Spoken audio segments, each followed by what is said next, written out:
Now by far you must have already guessed which hormones I'm going to talk about in this section. So let's start. So hormone number 1 is insulin. So what happens is insulin's job is to move the sugar from your blood and put it into your cells. Whenever you eat something, pancreas releases insulin. And what insulin does is that it goes into your bloodstream and does its job of removing the glucose from your blood and put it into the cell.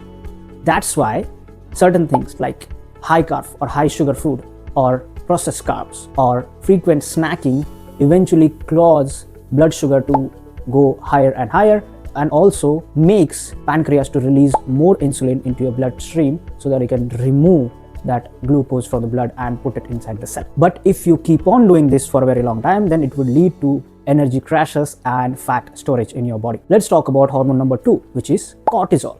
Now cortisol is also called as stress hormone. Sometimes you must have also heard this slang called stress is good, and that's where cortisol comes into the picture. What is essential is a cortisol's job is whenever your body or your mind feels a perceived danger or stress, then in that case your adrenal gland releases cortisol in response to that stress. What it makes is that it keeps your mind awake so that you could handle that perceived danger. But here is a catch. There are certain things which you should avoid, which is basically the chronic stress, which comes from late nights or which comes from high pressure or lack of rest. And what happens because of that is that your cortisol level always stays up, and ultimately it leads to a low mood and fatigue overall. Now let's talk about hormone number 3, and this one is gym goers' favorite hormone, and it's testosterone, which is also called as hormone of drive and growth.